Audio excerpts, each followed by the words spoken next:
So going back a week, 7 days fixing this, we talked about it. I was trying to fix some unit test. Then this must be the dev branch, fixes MVC routes, multiple IRouteProvider implementations per module in StandardExtensionRouteProvider. So multiple IRouteProvider implementations support. It's not breaking anything. It was a PR. Localizations, default culture set to site culture for new content item. Speaks for itself. The default culture is set to the site culture. Well, the site culture will be the default culture for new content item. Allows draft content item in content picker fields. So you can see draft content items in the content picker field.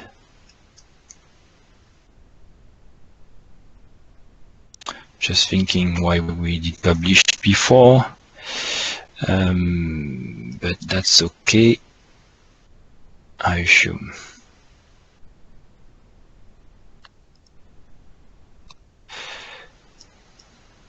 As long as you display the published version, that's fine. Taxonomies added an index on term content tables, so I didn't, crap. I accepted the pull request. I didn't see that.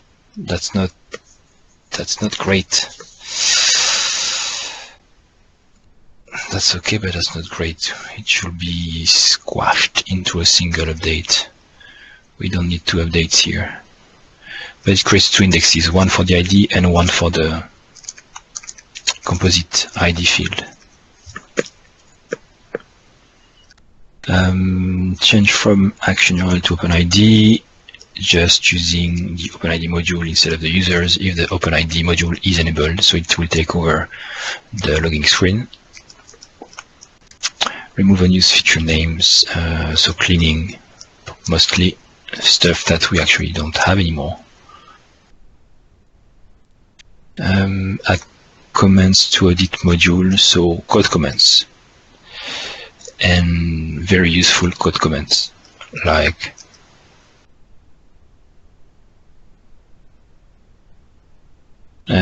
this one, the name of the event name.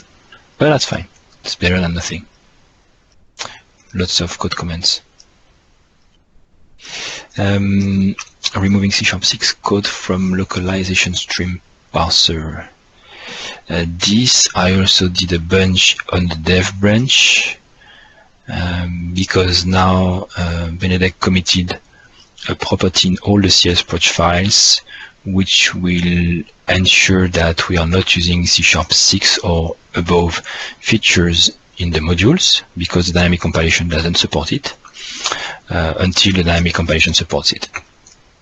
So now you will get notifications when you are using something which is not supported, instead of failing live.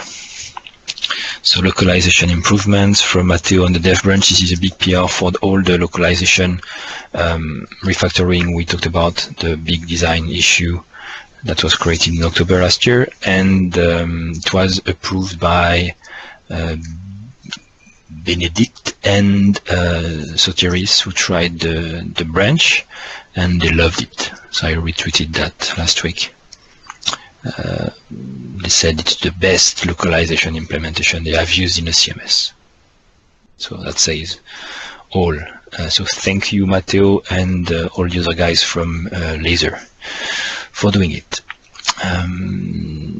So this is the changes in the csproj. You see here, it's ensuring that we are using only C#5 features. So merge 110x in 110.2, merge 110.2 into dev.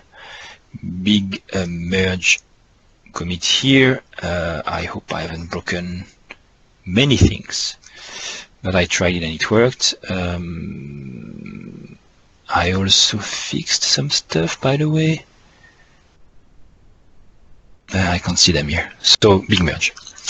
Fixing Owin version is specflow project, so this one, because the dev branch is using 3.0.1.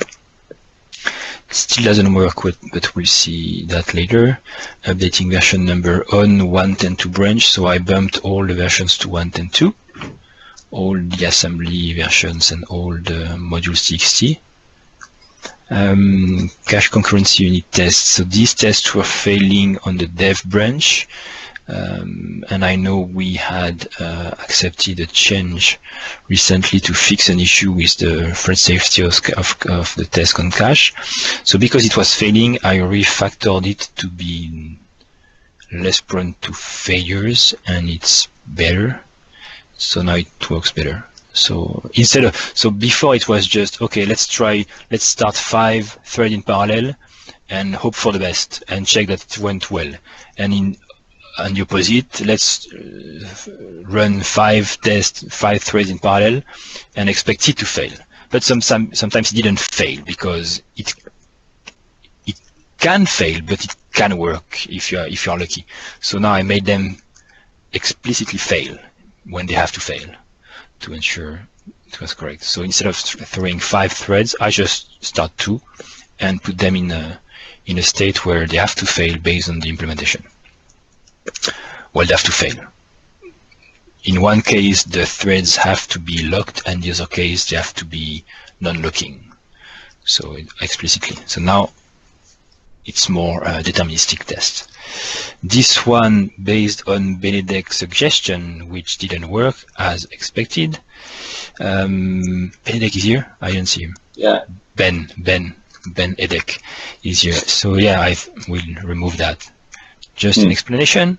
This is the specs project, which itself doesn't use Owin. What uses Owin is the Orchard project that the specs project is copying before running the test. So the spec project is just copying the Orchard web project somewhere and uses MVC, Razor, and dynamic hosting to load this folder containing Orchard web. So this is really Orchard web, which needs to have the Owin and things 301, which it has, so it should not be. So this should not have any impact. Okay, my suggestion was based on the assumption that the specs project has its self-contained lightweight Orchard.web, but that's not the case. So yeah, okay.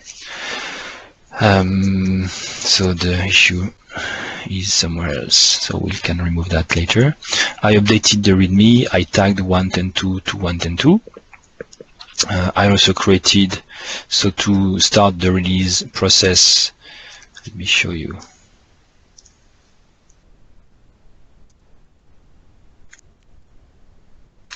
So I updated the README just in the 1.10.2 branch, so when it will be merged to dev and to master, then it will appear publicly, but we have already now a new pre-release that I will ask everyone to try. I tried myself yesterday, and this points to the release notes, which are created also. I don't know, Antoine, I don't know what I did wrong. Is Antoine here? He's always here. He's always here. What a question. I created Orchard.10.2. Yes. You need to add on the YML file. Otherwise it doesn't work? Okay. Yes. So I don't know. Okay, so I created the file, at least it's there. If I go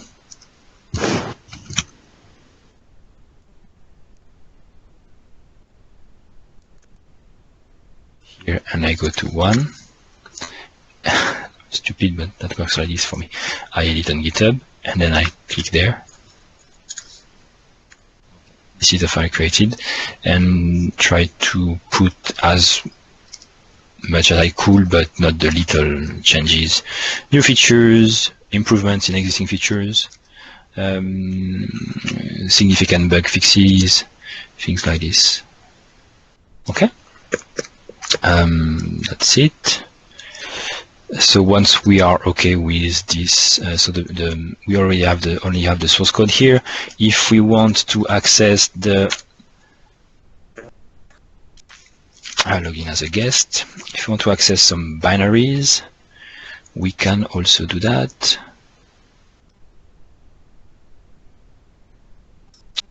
Where is Orchard?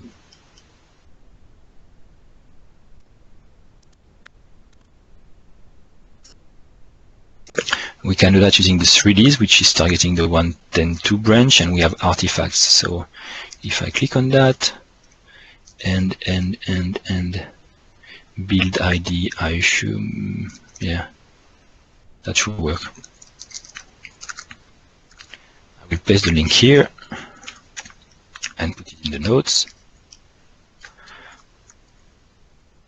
If you need to get the web deploy package or stuff which has been compiled, that's what we need.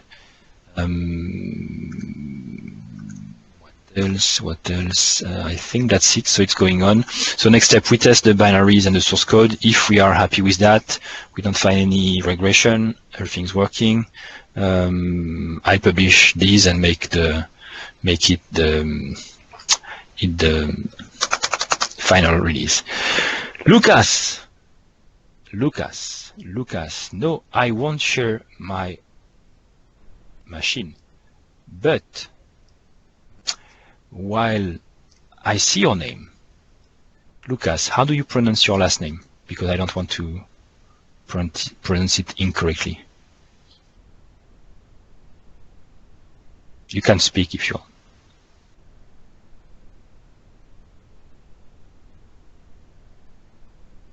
So we won't know how to pronounce it. So Lucas, I assume you are from Czech Republic, because your website finishes in CZ. Hello. Hello. Its pronunciation is Kabert. Kabert. So for those who don't know Lucas Kabert, I didn't know him last week. And now I know him because he's like created 5 or 6 PRs in a week on Orchard 2. And useful stuff and fixing lots of bugs and creating new feature. Well, not new feature, but improving stuff and fixing all he could find that didn't work and correct fixes. Even fixing other PRs, like helping Antoine fix his stuff. It's crazy. So thank you, Lucas. Yeah. Yeah. Yeah. Thank you for interaction. And now I can mute my microphone again. And okay. Listen. Thank you. And welcome. So that was Lucas. Yeah, we got also Matthias, who committed some stuff on Orchard 2, and Pete Davies, who I don't think committed anything, but was giving some suggestion. Is also active on the forum. So very good community work last week from new members. The old members, however, are not very active. We won't mention them. The oldest ones. That's fine. We still like them. So Zoltan is smiling. I didn't speak of you, Zoltan. If you feel targeted, that's okay. But you will show us the demo so that you are not that inactive. I mean, okay. Orchard 2 status. No demo from me today because I did some stuff, but not much. So if we look, nothing here, so this must be accurate. When I go back from 7 days here, so we merged all the things that we demoed last week with the refactoring of the modules and NuGet packages have been merged, which means that if I go on Orchard 2, let me show you how it looks like now. You see, latest commit, Lucas Kabert. So if I go to SRC, now you will see bundles which contain the packages that are used to create your new modules. We'll see the CMS web project, which is just a single web project, and the modules are in Orchard core modules. All the modules are there, and the web projects will reference them independently, the ones they want, the ones they need. Okay. The themes are in a specific folder also, so they are no more in the / modules. And Orchard core is just containing all the projects which are not modules, but are projects that either the modules are using, abstraction modules and implementations, caching, extension management, maintenance, things like this. Okay. So this is a new organization, and so this has been merged, but still Jean-Thierry has been actively working on improving the project files and how it works internally, fixing little stuff, adding little things. So, like changing all the csproj files to, let me show you, csproj files, one csproj file, we can't see all the csproj files are very light now, and everything which is in common are put in special files, common files. So this is what he's been doing. The project friends. He also ensured that pre-compilation, reserve view pre-compilation was working. Nothing interesting. Nothing interesting. Nothing interesting. This has been merged, so I will remove it. Oh, I should do a fetch. That's why.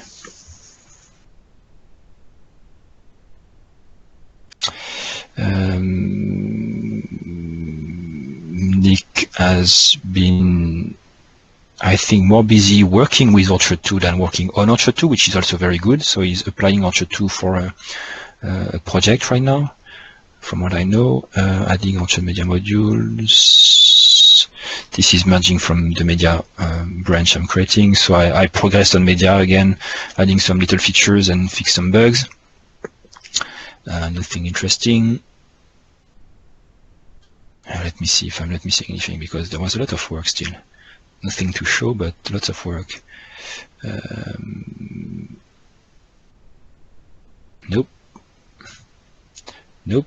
Antoine is working on a numeric field, and it's approved, so maybe it's already merged, or will be soon. Lucas changes. Oh, Pete actually did something. I didn't remember. Oh yes, he refactored the view engines, so we can have multiple ones. Just stick to refactoring. We already have one. We only have one so far, but we refactored it. And Matthias PR for the Nanoscroller. So all good things. So work in progress. Questions?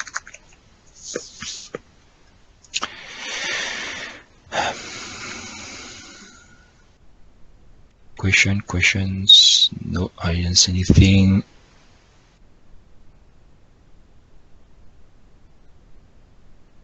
Okay, demo time. Who wants to start?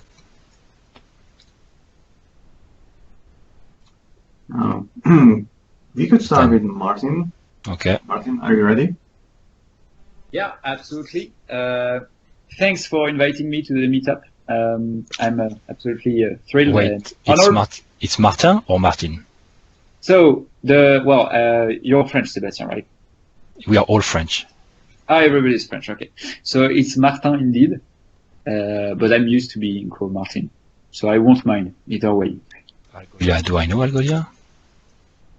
So that was my first question. Do you guys know Algolia? So I know I know Bertrand thought we were related to Algol. We are not, Bertrand. So we're not the Demon Star.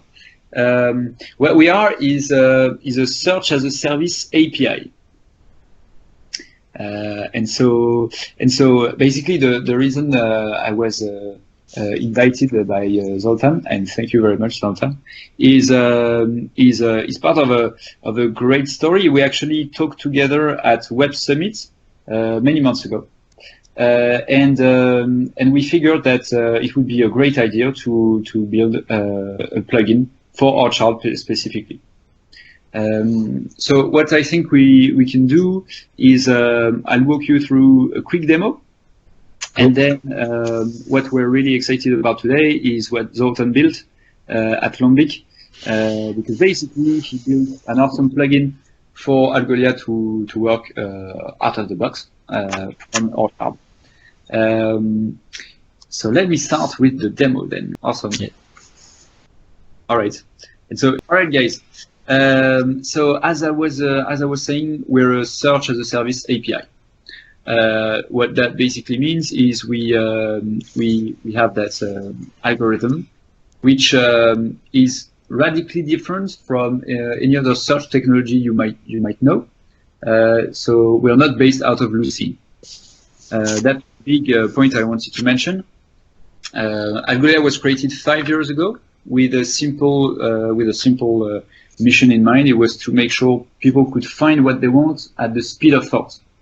And the reason we didn't go for Lucene technology and build our own from scratch is simply because it was too complex to manage most of the use cases you will see on the internet today. So what we're really focused on is user-facing search.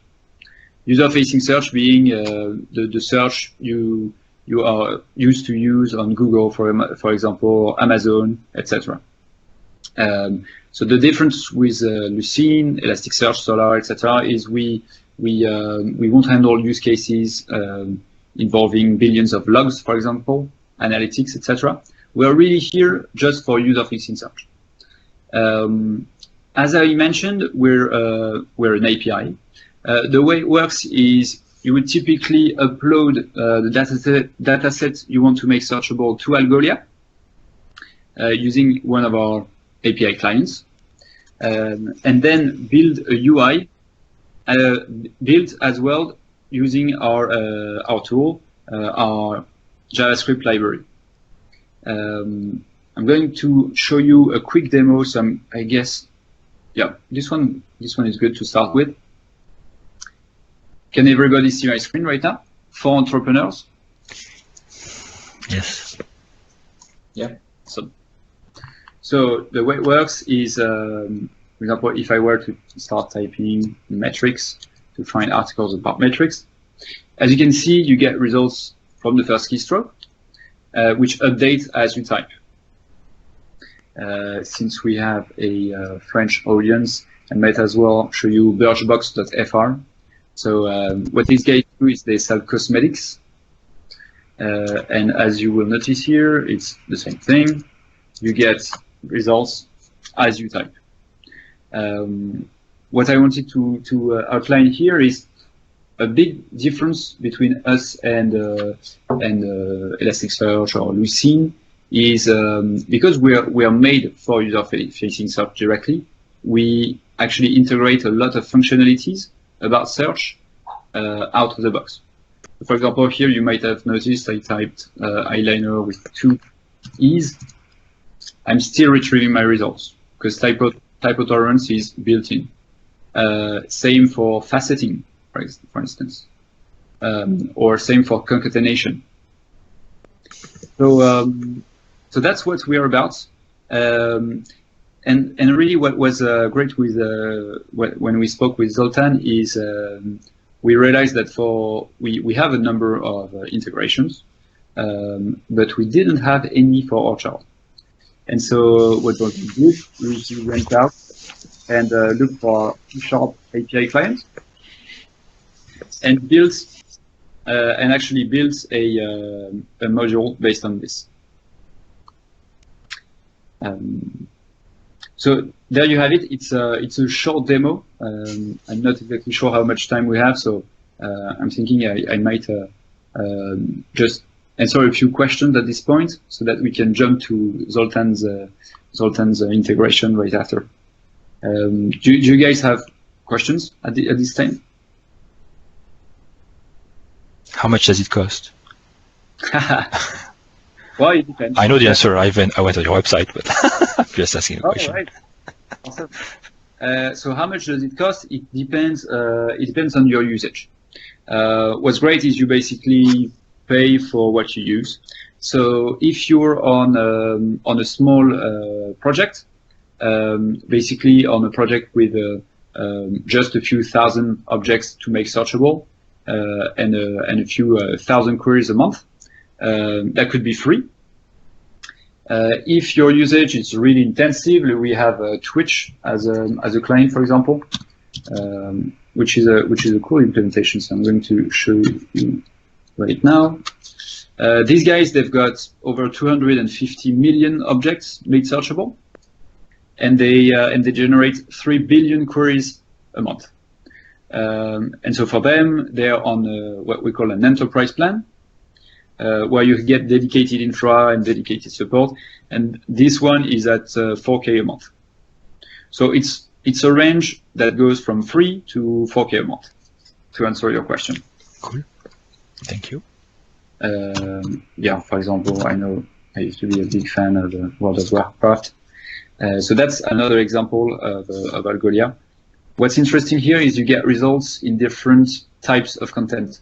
So the games, the live broadcasting, the channels, and a bunch of videos, as well as community topics. Any other question, guys?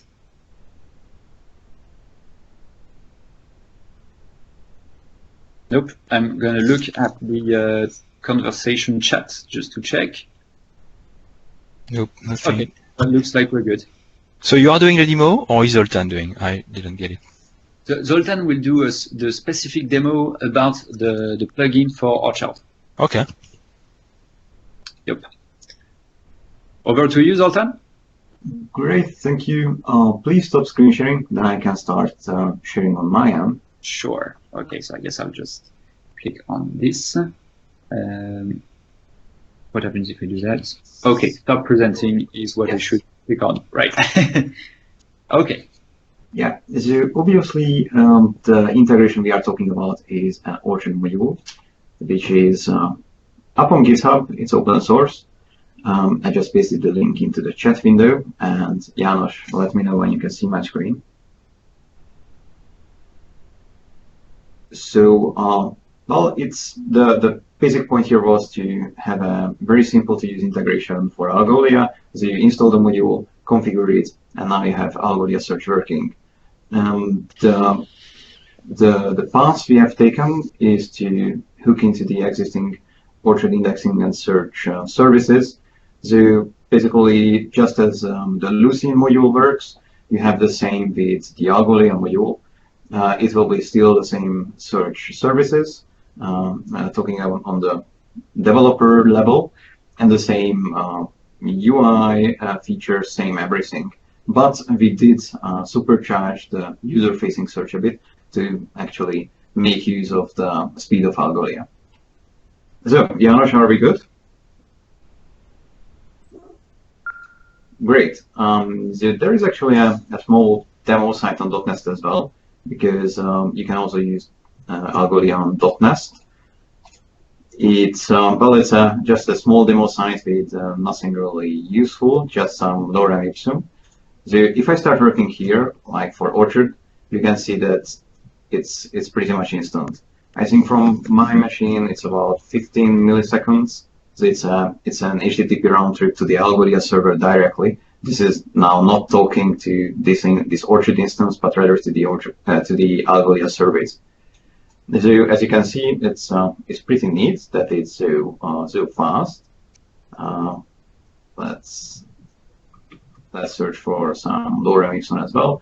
So it's instant, and we have basically the only styling we have is the emphasis for the search term, but otherwise you should style it for your own purposes.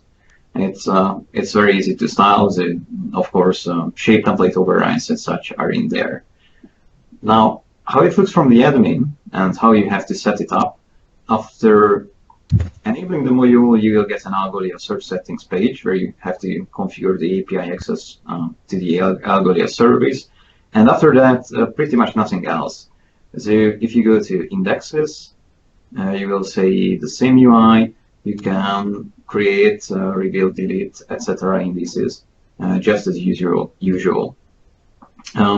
Fun thing that's not well, it's not really applicable to Algolia are search fields. So those are not listed under the search settings page, but otherwise, using search is exactly the same as well. They still use the search widget and the admin search functionality and everything. It's now just powered by Algolia, and on the front end you can get this cool, basically real-time search feature. And on the Algolia dashboard, you can also well, use the Algolia dashboard features as well. So this is also linked from the Orchard dashboard. you can see that they call it indices because they are. Good job, Zoltan. Good job. Educated. We know you're right. And we mention it every time. Yeah, I just want to really wrong with you. No, but indexes is also legal, as they say. But it's not right. So, And it's a lot of confusion. Oh yeah, yeah, it totally is. Well, on the Algolia dashboard, you can see you can do whatever is available there, so you can check it out if you'd like to. But for example, just one cool feature is that you have some stats, because we all like to look at colorful graphs. So we have squiggly lines and everything, and bar charts. There are no pie charts. I would really like to see some pie charts. But yeah. And you can see the search terms, I assume? The search queries and... Oh yeah, the number of records here, for example, so, well, that's all the content items in that test instance, and search queries here. So you can see, well, just I searched 28 times today, so that was pretty much me. What you get as well is analytics with every search term that the users have been typing, with the most popular ones, and also the ones that don't return any results. In case you see there is some content your users are looking on your site that they can't find, and it's also a way to know if you need to tweak the relevance or not. If you find out that people are searching items that you have on your site but not finding them, and as Zoltan was showing, you can configure that from the dashboard. And I guess, seeing your screen, Zoltan, it's what you were about to speak about. Yeah, I didn't really want to touch on Algolia configuration. I'm not proficient in that, I have to say. Oh. I just use the searchable attributes and custom ranking, which are also referred to from our module, which is not used here. But yeah, it's a cool stuff here if you really want to have some more advanced search other than the built-in Lucene one. And what you're seeing here right now basically is the two main things you would configure to set up the relevance with Algolia. The first section, searchable attributes, is all the attributes you want to make searchable. So that can be name, title, description, author, etc. Every field you want users to be able to search into.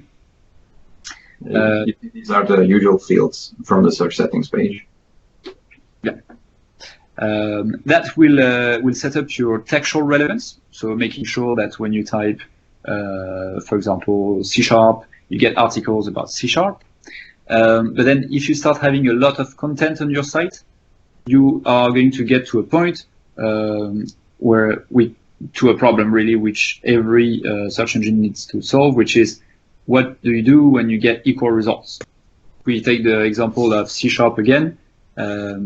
If you have a lot of articles on your site, you might have 100 or even 1,000 results that match C#. So a great thing to do at that point is to add the custom ranking, which Zoltan is playing with right now. And that is basically a criteria to rank your results whenever they are equal from a textual point of view.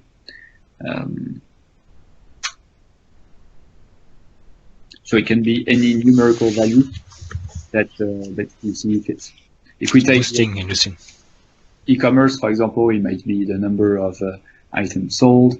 If it's more media, it can be the number of views on the article, and so on and so on. Question, Sultan. So you are switching the implementation of the different search services with this one, so you can reuse most of the actual implementation, I assume? That's what you said. So the UI you showed was a widget. Is that the search widget or is that a custom Algolia widget?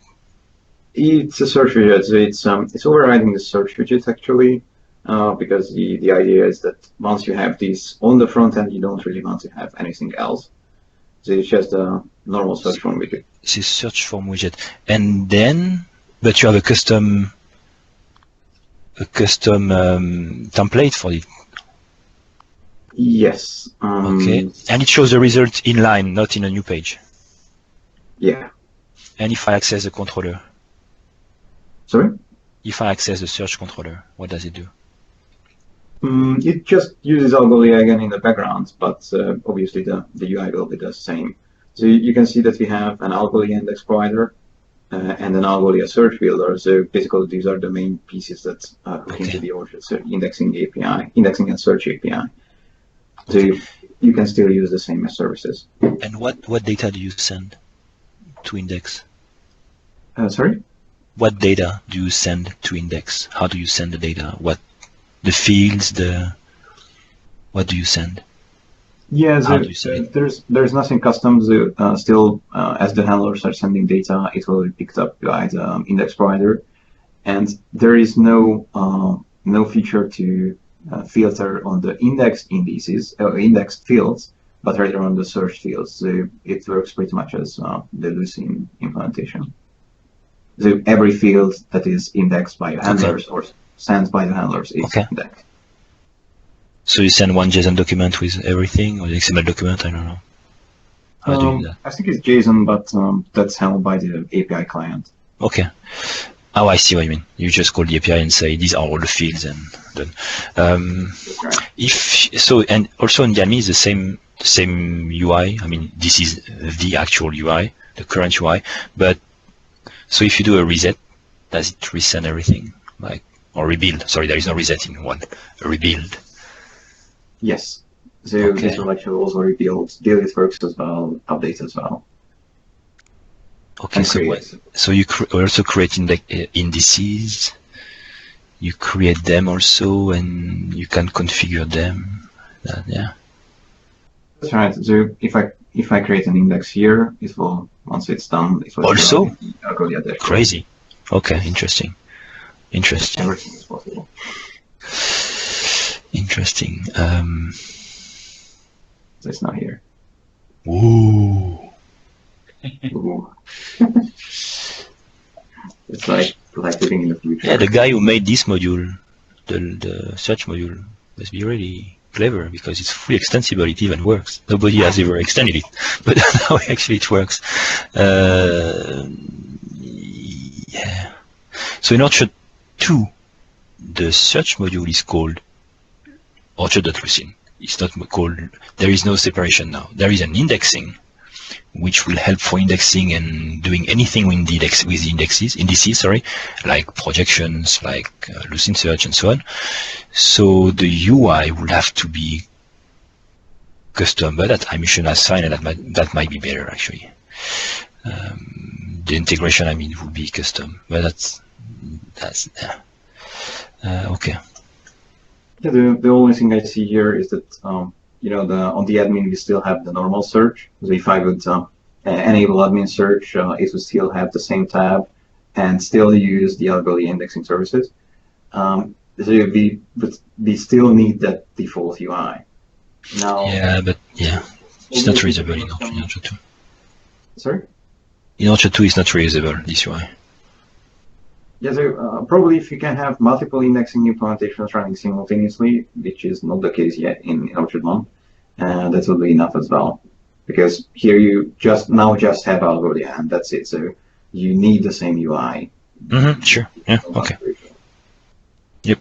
There is the same UI. It's just not just reusable. You copy paste. That's reuse. Okay, that's cool. That's cool, and I assume for most small sites, blogs, that works. Yeah. Definitely. It's a great first step. So what you can do is use this module, and then just go on and customize it as much as you want. The idea really from what Sultan was telling me is that you install the module, and then from there you're gonna have your indexing, you're gonna have fast results, and then you can start customizing. What we saw on the demo was the UI, absolutely.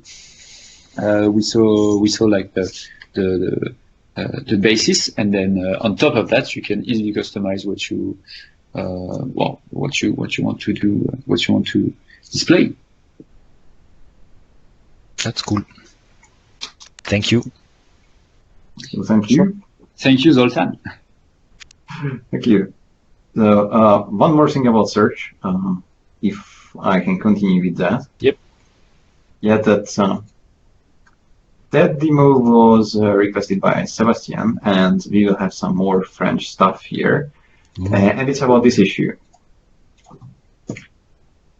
So what this issue is about has evolved a bit since 2013, so it's pretty old.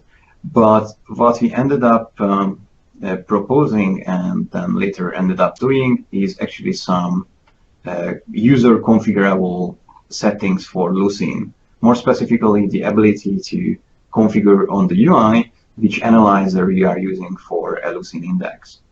So to give you some perspective, these analyzers are basically able to handle everything that's culture or language specific.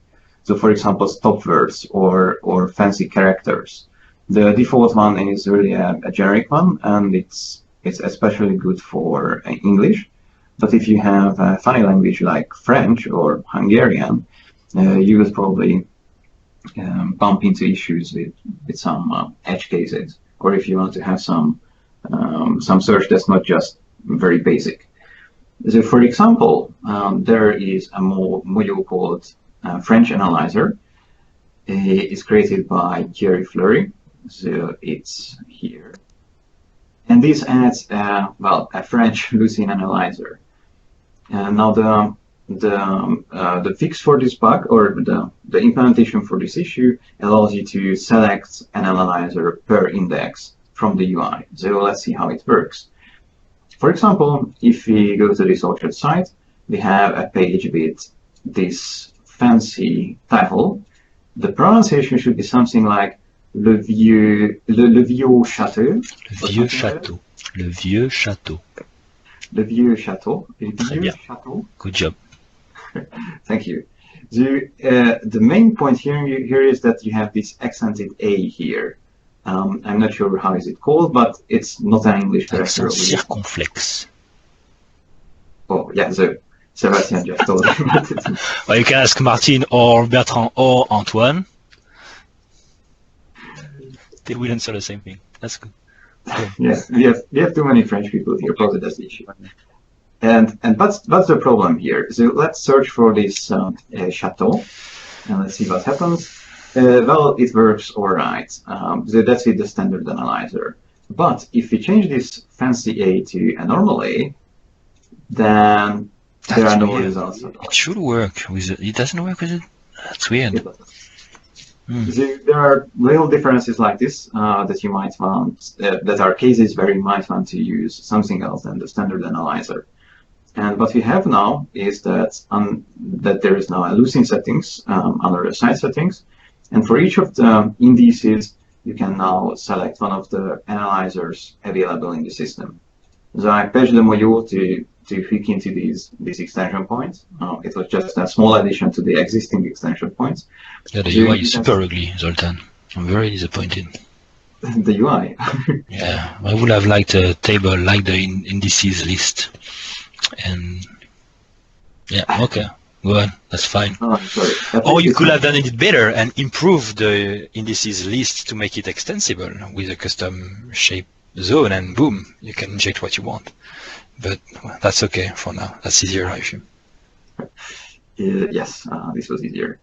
And it serves the purpose. So what we have here is that you can see the admin index just uses the default analyzer, which is the Lucene standard analyzer, and the search and the index called search uses the French analyzer.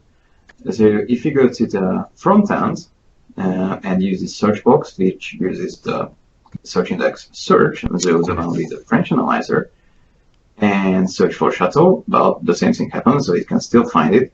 But if we search without the accent, it still finds it. So probably not that spectacular, but this is much better than Algolia. Yeah, it's Okay. competition inside Orchard, even for search. Choice. It's called choice. Oh yeah, even better. So that's it. No, nothing more on this. So for information, it's in 1.10.2. Okay. So for those who want to use it, so that's cool. And is there a new service? Because the controller has to get the analyzer for the index, so you have to change the controller, I assume. There is actually no new service, but rather an existing extension points. Oh my god, this such module is awesome. Sorry. Yes, there was. There was already a Lucene analyzer selector. Okay, interesting. Yes. Yeah, actually, yeah. This was the extension point that existed, and the only thing we did on this level is adding this name property. Oh, okay. So that allows you the further configuration, and obviously there was a separate controller and sorry, not controller, just a separate part and the driver edit for the actual UI. So nothing else than this was really changed that was already existing. Cool. That's great. Thank you. 2013, yeah. It was not hard, right? Not that hard. Yeah. Okay. Oh, yes. Thanks, Zoltan. Thanks, Martin. I have some topics to discuss. Codeplex is dead. It's funny because last week we mentioned it. So codeplex.com. Codeplex.com. So they are shutting down Codeplex. Codeplex is shutting down, blah, blah, blah. Status is that in a few months it will be read-only, and at the end of the year it will be shut down completely. So if you have projects on there, move them. And they provide a tool to move them on GitHub. I pinged someone from the Net Foundation to open a discourse forum for us. If that is related, because on Codeplex we had our forum, but we were not using it anymore. Personally, I was not using it anymore. I don't know for the others. So just for information, you see, I opened this thing. So first thing, then reminder. I tweeted about it, but maybe not everyone follows me, which I understand. If you contribute to a PR on the Orchard repositories or any repository on GitHub, if you have write access to this repository, you also have write access to the PRs that are submitted to this repository. Meaning, for instance, Antoine, I take him because he's the first in the list. If you go to Orchard repository, let's say this one, and I take the PR, okay, and there is one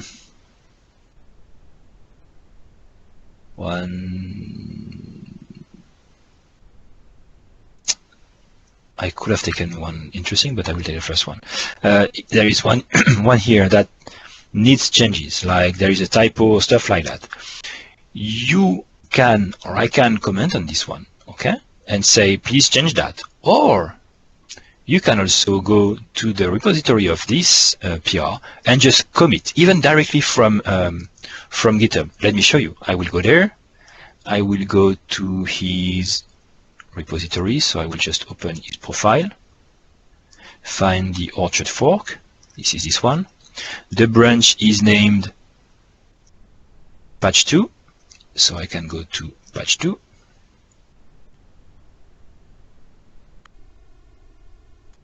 Okay, I'm on patch 2, and now I can change any file. Like I want to change a README, I can go edit something, type some stuff, fix the typo, and commit directly. It will commit directly on this branch which has been created a PR for, and then automatically this PR will be updated, and we can squash and merge. Okay, so it's just mentioning that if you have write access to the repositories, then feel free to contribute to their PRs, because sometimes they are stuck and stale and nobody is touching them, and we just need to change a typo or some little refactoring.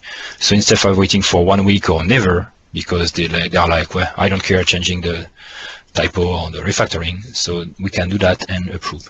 It works for everyone, including myself. Just if you need it, if you didn't know. Question, comments? So that's a cool thing. Does it mean that you get access to their entire fork, or is it just a specific branch? The branch. Okay, and that branch, is that specific to the PR, or could it be used for other things? It's per PR. So I assume you can use the same branch for many things, for many PRs. But when you submit the PR, I don't have the link here, but it's on the GitHub blog from September 2016. There is a checkbox. By default, it says allow contributors to change my PR, whatever. And if they can also intentionally uncheck that, and then you won't be able to. But by default, it is the case. What was your question? I think that answers my question. Okay, thank you. Good, but that's very super useful when you don't want to clone their fork, change it, submit, then I don't know, that's from GitHub is very, so for little things like this, it's very useful to do it directly in GitHub. And even if you fail, that's fine, you commit again and again and again, and in the end we squash the things. So don't be scared about even doing mistakes. We have the CI, and we also have reviewers, and we squash them. So even if you do the thing in 4 different commits, that's okay. That's good. Media permissions. This one is an issue and a PR created by Giuseppe from Laser. And I'm not sure what. There are things that I understand, but some I'm not sure if we should have it. First thing. So let's see. Related to media permissions, several contributors who can manage their own media. Okay, this we already have. We can manage our own media. Besides, they can share some media with other contributors. I think shared media can be placed outside user folders. Okay, so they want to share media, so they don't put them in the users, the user media folder. Okay. In this scenario, I need to assign them manage own media.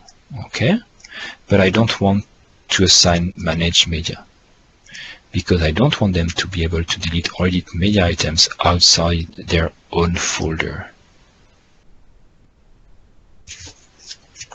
Manage own media. I propose to create some new media permissions, all implied by manage media. So this is what we have today. We have a manage media, but I assume we don't have a manage own media, do we? Now I'm not sure. Crap. Yeah, I think we have it. You think we have it? Orchard Web Modules Media Library Permissions. This code base is huge, and we have manage own media, which is implied by manage media. Okay, we have it. I propose to create some new media permissions, all implied by permissions. So, view, insert, edit, delete. Okay, so this is view, create, edit, delete. View media. Users can choose media outside their own folder in a. That's what I missed. Okay, because I was like, anyone can view media. Okay, it's a media library picker, so they are selectable. Okay. Insert media, user can import a media outside their own folder. So create a media, okay. Edit media, user can edit media outside their own folder. Delete media, user can delete media outside their own folder.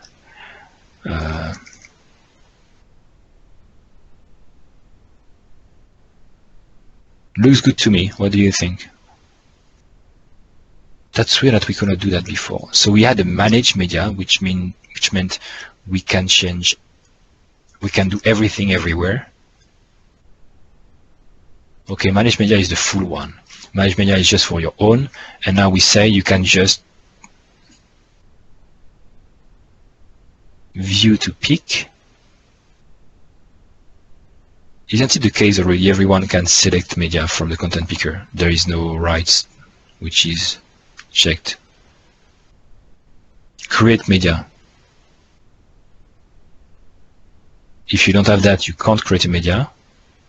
I think maybe the name of the first one, view media, is a bit misleading, because the way that the media library works is you can pretty much always view it if you just have the URL to it. That's what confused me. So maybe select media or access. Yes. Yeah, or pick Pick media. Okay, because it's ready for the picker field or anything else that would list media. Okay, I see. Maybe it's list media, I don't know. Yeah, no, because you can still view everything and just being able to pick a media from a folder. But it's kind of weird. Why would you not have selection of a media? Like you're not allowed to pick a media from somewhere, anywhere, but your own folder. Okay, that's weird. Okay, why not? Actually, I agree with you. Actually, because it's weird that you shouldn't be able to pick it if you can view it, and everybody can view it. Everyone can view any media which is in the media library. So why would not you be able? That's kind of a UI restriction, I would say. So you can only select the media that you own, like. Yeah, but if you want to circumvent it, you can just embed that URL into your content anyway. You can always go over that. So yeah, that was the one that was confusing me. Now, create media and edit media. Yeah, why not? You don't have the permission to edit and create a media, but at the same time.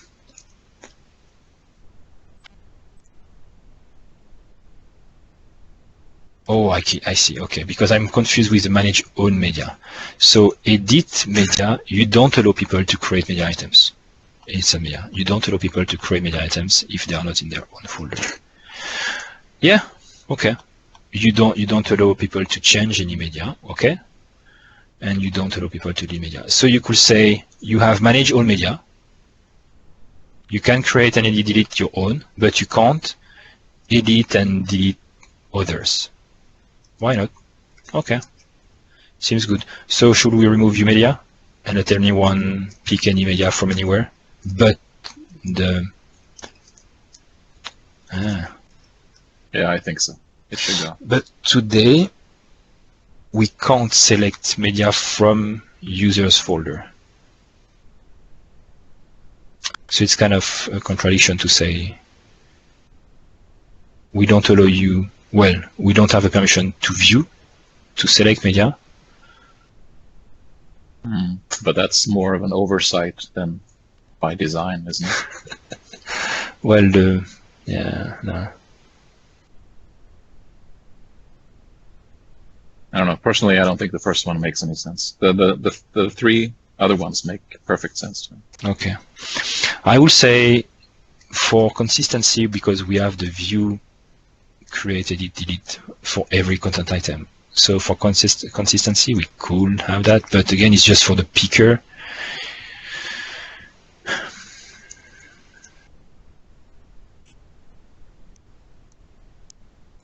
And with that, I could see that we don't need the user folder, because if you have the only the manage all media, you could only see the media from your own folders and content. So okay, well, that's better. I will think about it offline and see for ViewMedia if I can find a reason to have it. But because media are all public, maybe, yeah, it's just UI filtering. It's just, yeah, it's not really view. Maybe if it's not called view, that's different. That would be maybe interesting, like select media. But it's not for permission, it's more like UI thing. It's not security permission, it's more UI. Okay, good. Topics. Other topics?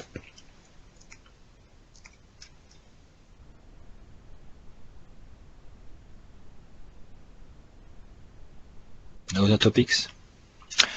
So because we have new contributors, if you want to help for the CMS features on Orchard 2, please help us. Chantier is doing a lot of work on the project system, Nick also, and renaming and all the modularity stuff, but we lack contributors for the CMS features, unless Lucas will work even more on that. So feel free. Well, Antoine is doing a lot also. Sorry, Antoine, forgot you. That's it. Thanks, everyone. See you on Thursday.